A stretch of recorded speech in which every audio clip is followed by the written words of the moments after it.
Hi friends, welcome to Zeenath'sworld. இன்னைக்கு நம்ம சேனல்ல நம்ம பண்ண போற ரெசிபி மயோனைஸ் தான். இது எப்படி வீட்லயே ஈஸியா சிம்பிளா பண்றதுன்னு நம்ம பார்க்க போறோம். இப்போ நம்ம எப்படி பண்றதுன்னு பார்க்கலாம். மிக்ஸி ஜார்ல நான் ஒரு 2 முட்டையை உடைச்சு ஊத்திட்டேன். இப்போ நம்ம இது கூடவே 1 ஸ்பூன் மிளகு போட்டுக்கலாம்.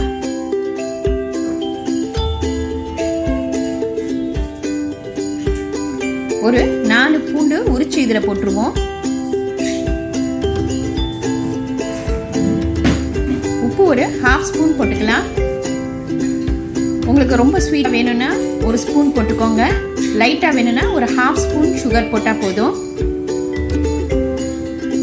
இப்போ நம்ம இதை மிக்ஸி ஜார்ல 1 2 3 இருக்கும் பாருங்க.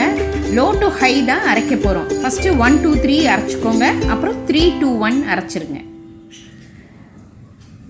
இப்போ நான் ஒரு 200 ml எண்ணெய் வச்சிருக்கேன்.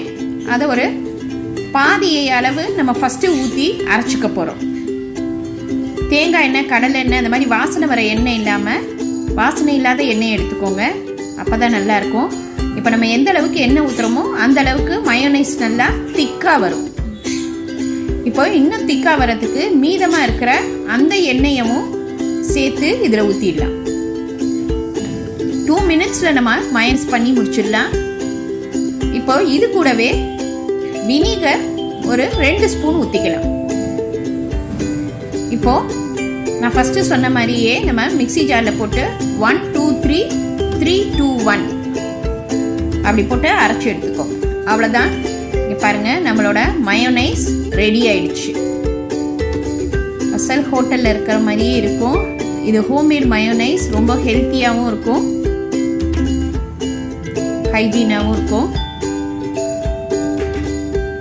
இதை நம்ம வீட்லேயே ஃப்ரெஞ்ச் ஃப்ரைஸ், சிக்கன் நகெட்ஸ் அதுக்கெல்லாம் நம்ம தொட்டு சாப்பிட்டோன்னா ரொம்ப டேஸ்ட்டாக இருக்கும். இதை நம்ம ஒரு பாட்டிலில் போட்டு ஃபில் பண்ணி நம்ம ஃப்ரிட்ஜில் வச்சு 1 மந்த் வரைக்கும் நம்ம யூஸ் பண்ணலாம்.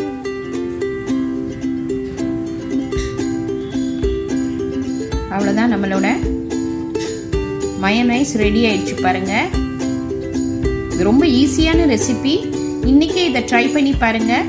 லைக் பண்ணுங்கள், ஷேர் பண்ணுங்கள், ப்ளீஸ் சப்ஸ்கிரைப் பண்ணுங்கள். உங்கள் கமெண்ட் எனக்கு அனுப்புங்க. தேங்க்யூ.